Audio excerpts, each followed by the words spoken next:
गिरिराज महाराज का पूजन का वर्णन सुना था। भगवान ने गिरिराज महाराज का पूजन कराया है और उस गिरिराज पूजन में भगवान ने इंद्र का दमन किया है। ये सब हमारे जीवन में घटित होता है। ये भागवत कथा आपके जीवन की बिल्कुल लगी हुई कथा है, आपके जीवन की परे की कथा नहीं है और न ये आउट ऑफ डेट कथा है। ये कोई पुरानी बीती हुई कथा नहीं है, ये नित्य निरंतर घटित होने वाली कथा है। ये सब घटनाएं आपके साथ होती है।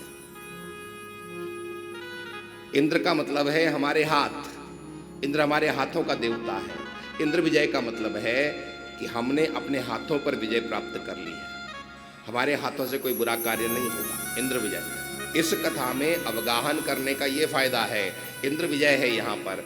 इंद्र विजय का मतलब है हमने अपने हाथों पर विजय प्राप्त कर ली है। जो भगवत आराधन की ओर आगे बढ़ता है उसका इंद्र विजय होता है। और इंद्र विजय का मतलब है कि वो फिर या वरुण विजय भी है। भगवान ने वरुण विजय भी की है। वरुण इस जिह्वा पर बैठते हैं, यानी हमारी जीभ पर भी विजय होती है। ये साधना की एक एक अंग है। ये जब तक विजय नहीं होगा तब तक कोई बात बनने वाली नहीं है। मैं आपसे पूछूं कि केवल विद्यालय में जाने से ही आप पास हो जाते हो कि प्रत्येक विषय को आपको पास करना होता तब आप पास होते हो? विद्यालय में जाने पर से पास हो जाते हो? नहीं, आपको प्रत्येक विषय पास करने होते हैं तब जाकर के आप पास। ये भी इसी तरह से है। अध्यात्म जगत रूपी स्कूल में केवल आप यहाँ हरिद्वार में आ गए इतने भर से बात बनने वाली नहीं है। आपको वरुण विजय करनी है, आपको इंद्र विजय करनी है। ये सब विजय जब तक नहीं करोगे, वरुण विजय का मतलब यही है कि हमारी जिह्वा न अनर्थ का खाएगी और न अनर्थ का बोलेगी। बात समझ में आया आपको? समझ में आ रहा है कि नहीं? ऐसा तो नहीं कि अधर्म अधर्म के साथ आप लोग समाधि में चले गए हों। वरुण विजय का मतलब है कि हमारी जिह्वा न अनर्थ खाएगी और न अनर्थ बोलेगी। इंद्र विजय का मतलब है हमारे इन हाथों से किसी का अनर्थ नहीं होगा। और वरुण विजय के बाद, इंद्र विजय के बाद फिर भगवान श्री सुखदेव जी महाराज ने राजा परीक्षित को यहां पर महारास लीला का वर्णन सुनाया है। परीक्षित, अब मैं तुम्हें महारास में लेकर के जाता हूं। महारास बहुत आगे जाकर के सुनाया है, शुरुआत में नहीं सुनाया है। क्यों? क्योंकि महारास बहुत गंभीर विषय है। यदि आपकी बुद्धि वहां तक नहीं पहुंची होगी और शुरुआत दौर में आपको महारास सुना दिया जाए तो आप क्या क्या क्या सोच ले जाओगे। ये रासलीला कामलीला नहीं है, ये रासलीला रामलीला है। और राम कौन है? राम वो सूर्य है जिसके आगे अंधकार आ ही नहीं सकता है। अंधकार कौन है? अंधकार काम है। अंधकार क्या है? अंधकार काम है। और राम क्या है? सूर्य है। सूर्य के आगे अंधकार आता है? बाबा तुलसी ने लिखा है, जहां राम तहां काम नहीं, जहां काम नहीं राम, तुलसी कबहू की रह सके, रवि रजनी एक दोनों साथ नहीं रह सकते। या तो अंधकार रहेगा या फिर उजाला रहेगा। या तो आपके जीवन में काम होगा या आपके जीवन में राम होगा।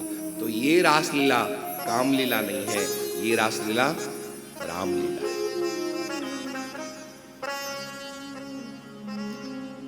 सुखदेव जी ने रासलीला का प्रारंभ करते हुए जिस शब्द का प्रयोग किया है बहुत महत्वपूर्ण शब्द है। हे परीक्षित, मैं तुम्हें महारास में लेकर के जा रहा हूं, लेकिन ये महारास किसका है? ये किसी जीव का नहीं है, ये महारास ईश्वर का है।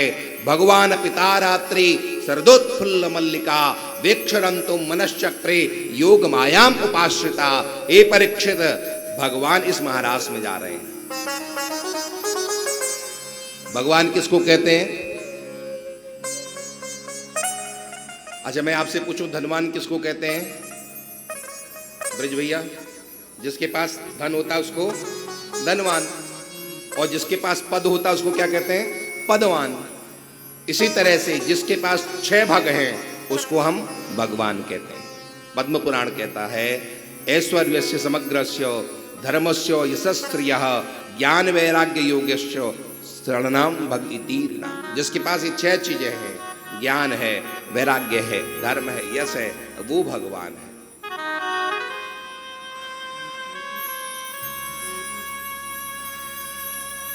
भगवान की कुछ लीलाओं को सुन करके नास्तिक लोग जो है ना, वो कहते हैं कि भगवान ने किया तो हम क्यों नहीं कर ले।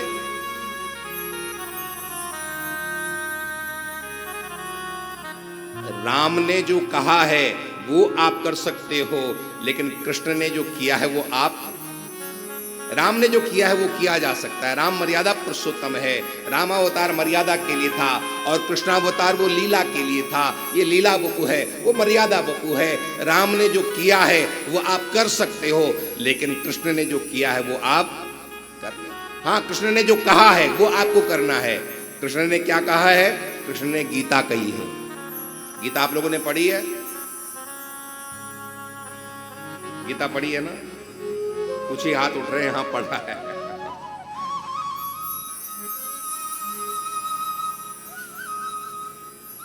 आजकल मोबाइल से फुर्सत नहीं है, रामायण गीता कौन पढ़े?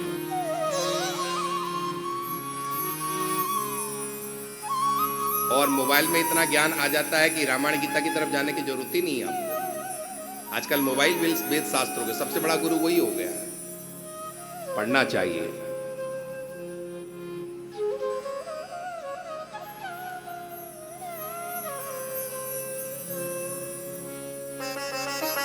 अध्यात्म रामायण में भगवान के लिए कहा गया है कि भगवान कौन है?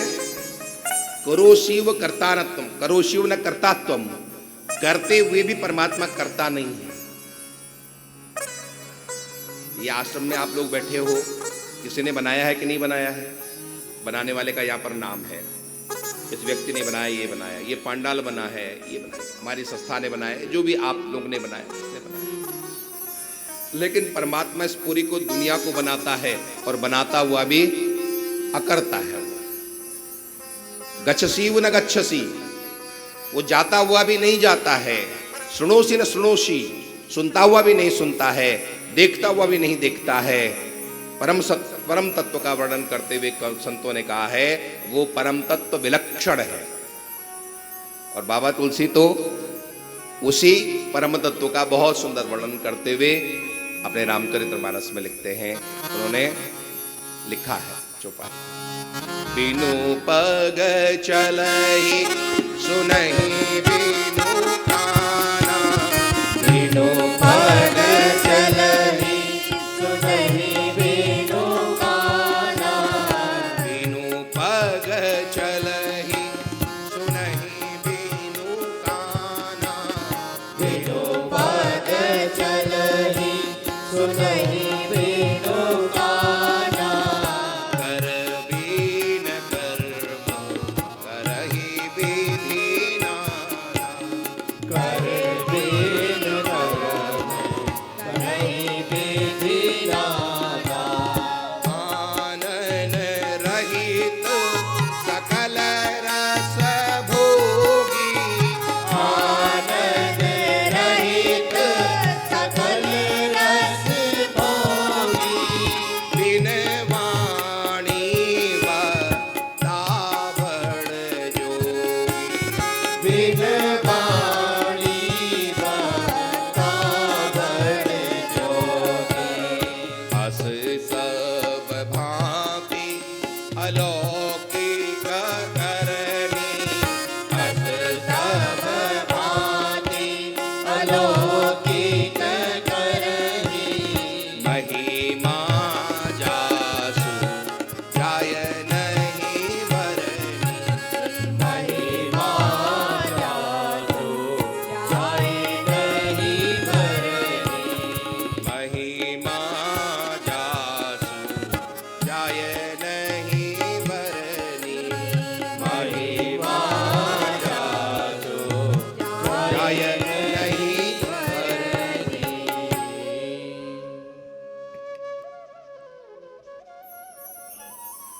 आप बिना आंखों के देख पाते हो?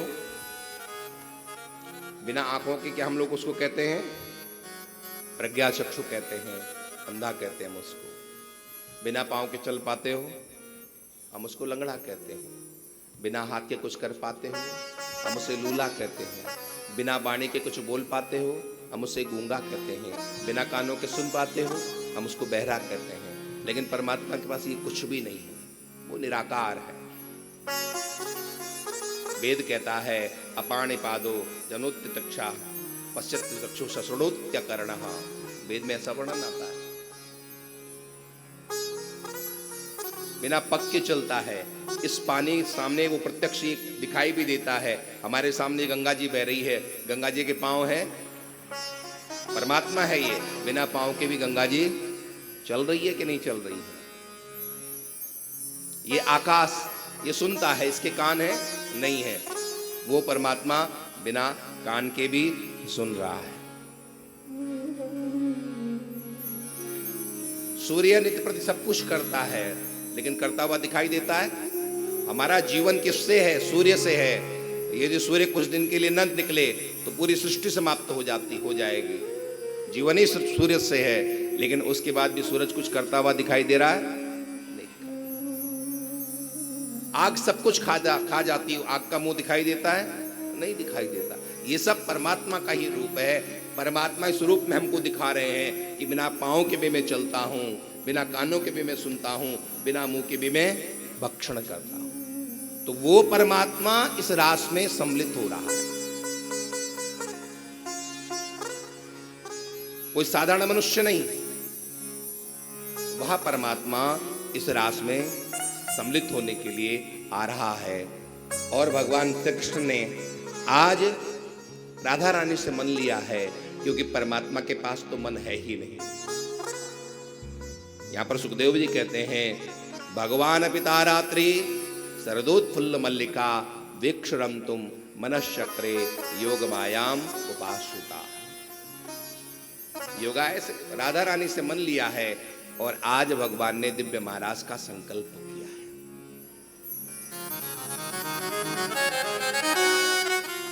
हमारे संत कहते हैं जिसके पास जो चीज न हो वो चीज उसको दी जाए तो उस दी हुई चीज का महत्व विशेष होता है। बात समझ में आ रही है आप लोगों को? जिसके पास जो चीज न हो वो चीज उसको दे दी जाए तो उस चीज का महत्व होगा कि नहीं होगा? 4 दिन से किसी को भोजन नहीं मिला और फिर उसके सामने ले जा करके आप भोजन रख दो तो वो तिरस्कार करेगा? वो तो बड़े प्रेम से कहेगा भैया, आपको धन्यवाद देगा कि आपने हमको भोजन दिया। और निर्मल भैया जो है सबको भोजन कराते हैं, इनके सामने थाली ले जा करके रख दो कि लो हम दान कर रहे हैं तुम्हें, तो निर्मल भैया खाएंगे? वो कहेंगे भैया मैं ही सबको खिलाता हूँ, तो मुझे क्या खिलाएगा? जिसके पास जो चीज नहीं है वो उसको दिया जाए तो वो बहुत प्रसन्न होता है। ये कथाएं कहती हैं भगवान के पास मन नहीं है तो भगवान को क्या देना चाहिए? बोल तो दो, क्या देना चाहिए? मन देना चाहिए। लेकिन होता उल्टा है, जिसको मन की आवश्यकता है उसको आप मन नहीं देते हो, और जहां मन की कोई आवश्यकता नहीं है वहां आप मन को देते हैं। बिल्कुल विपरीत परिस्थिति है। परमात्मा केवल आपका मन चाहता है, उस परमात्मा को आप अपना मन देते नहीं है, वहां आप धन और तन देते हैं। और जिस दुनिया को आपके मन से कोई मतलब नहीं है, आपके धन और तन से मतलब है, वहां पर आप मन देते हैं। ये वास्तविकता है, दुनिया की कड़वी सच्चाई है। दुनिया को आपके मन से कोई मतलब नहीं है, दुनिया को आपके धन से मतलब है और आपके तन से मतलब है, 2 चीजों से मतलब है। ये कटु सत्य है। जिन परिवार के लिए आप सब कुछ करते हो, मैंने कई बार देखा है,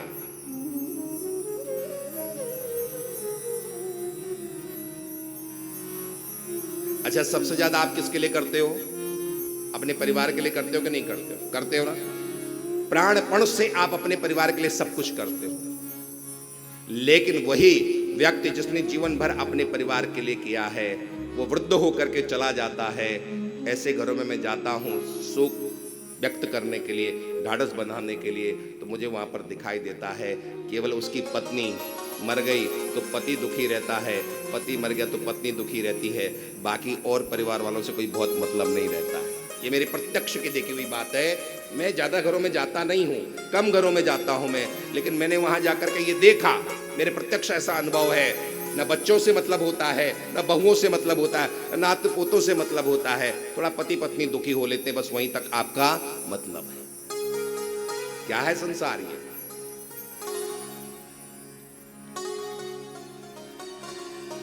इसलिए थोड़ा सा रहने का तरीका बदलो, थोड़ा दुनिया में रहने का तरीका बदलो। ये शास्त्र हमको रहना हमको यहीं पर, बस थोड़ा सा दृष्टि बदलनी है।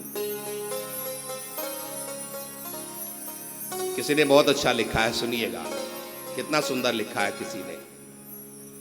हम खुद को बरगद बनाकर जमाने भर को छांव देते रहे, हम खुद को बरगद बनाकर जमाने भर को छांव देते रहे, और मेरे अपने ही हर दिन मुझको थोड़ा थोड़ा काटते रहे। मेरे अपने ही हर दिन मुझे थोड़ा थोड़ा काटते रहे।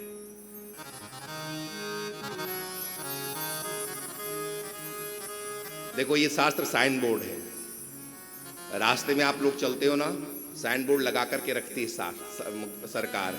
आगे घाटी है, धीरे चलो, आगे तीखा मोड़ है, धीरे चलो, संभल करके चलो, स्पीड कम में चलो, और यदि आगे नहीं मानते तो एक्सीडेंट तो आपका होना ही होना है।